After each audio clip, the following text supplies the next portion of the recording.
Donc, on parle vraiment les affiches, les ressources humaines, contacter le monde, faire la mise en place, donc où se constitue selon les différents endroits.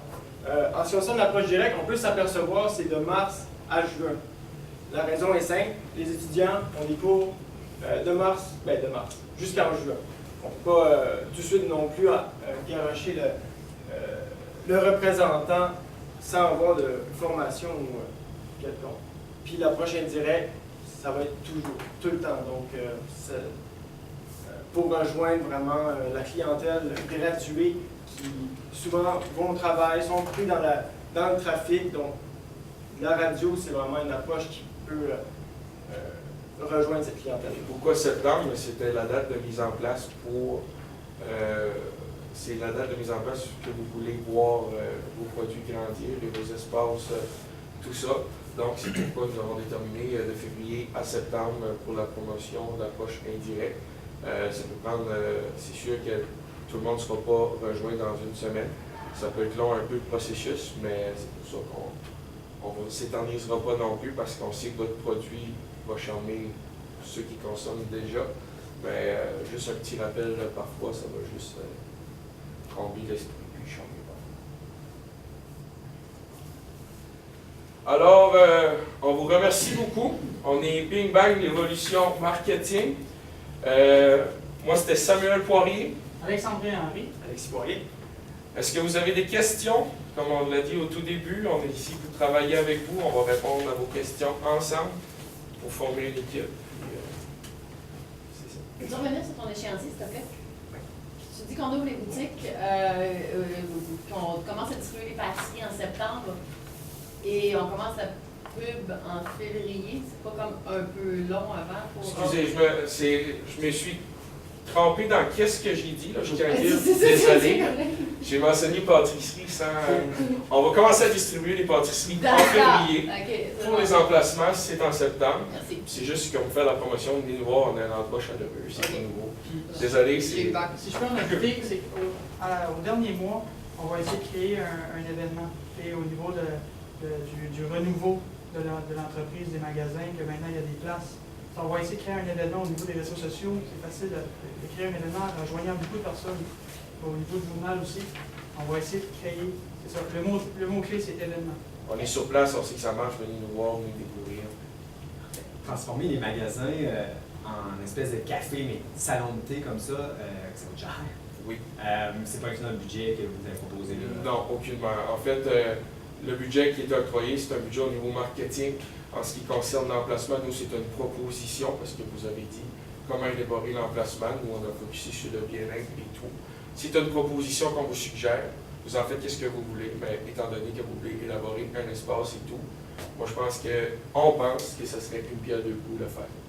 Puis, ce serait justement un bon retour sur votre investissement, puisque ça ne serait pas aucunement perdu. Au contraire, ça reste... C'est l'innovation. Ça ferait que favoriser. Stratégiquement, tu l'installes où? Est-ce que tu transformes tous les magasins, nos magasins actuels, nos points de vente en salon de thé ou justement on a choisi un particulier? C'est le magasin actuel en salon de thé. OK. Tout le complet? Ben, au complet, ce serait à vous de déterminer vraiment vos points les plus forts. Tu sais, admettons, on peut retrouver du thé, admettons, un tel endroit, mais la population est un peu moins grande, ou peu importe, c'est plus en banlieue, tout ça. On peut juste acheter le thé. Tout le monde, monsieur, madame, tout le monde va acheter le thé. Tandis que, mettons, dans un grand centre, ben, là, vous avez plus l'endroit des entreprises, c'est plus gros, ça serait justement à vous déterminer votre clientèle potentielle pour justement rentabiliser votre investissement. Moi, j'aurais une question concernant votre approche indirecte. Je comprends que vous voulez beaucoup faire de la publicité de masse et tout, mais c'est quoi votre stratégie à travers tout ça? Parce que, tu sais, moi, je comprends que c'est ça que je vois assez d'endroits-là, mais j'en fais quoi avec cette publicité-là?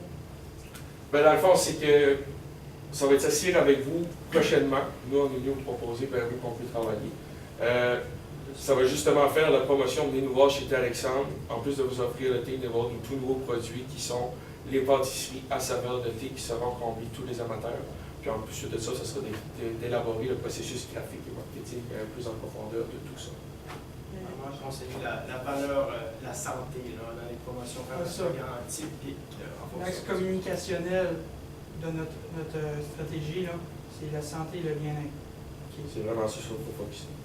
Une petite question par rapport au champion magasin. Vous parliez que vous ne voulez pas emballer quoi que ce soit. les pâtisseries, vous ne pouvez pas les emballer, il fallait les garder déballés et tout. Votre clientèle, ils sont des gens stressés, qui n'ont pas nécessairement le temps d'y aller. Faut pas peur de perdre des ventes pour le take-out, tout ce qui est des pré-emportés, aller manger dans les cours, ramener à la maison. OK. Au niveau de la présentation, là, dans le magasin, on a dit que c'était pas emballé tout de suite. Quand on a des étagères, des comptoirs, le muffin ne sera pas emballé. OK? OK. De façon souvent des commerciales. Oui, c'est ça. Suivi des commerciales, on ne voudra pas que le client fasse. Un restaurant, C'est on bon. peut Comme c'est co-responsable, C'est ça. ben, c'est ça. C'est exactement C'est ça. comme dans une assiette, le muffin ou dans un sac pour emporter. C'est bon de faire la clarté sur les choses. Bonne question. Puis 80% de notre cible est féminine présentement. Dans votre clientèle cible, est-ce que vous continuez d'agir davantage sur les femmes ou parce qu'on a vu la clientèle des étudiants, les gradués? Mais comme vous voyez, la clientèle féminine est déjà séduite en majorité par nos produits. Puis je pense que ce serait juste une bonne chose de faire une publicité unisexe. Puis c'est pas réservé à la population masculine non plus. Là.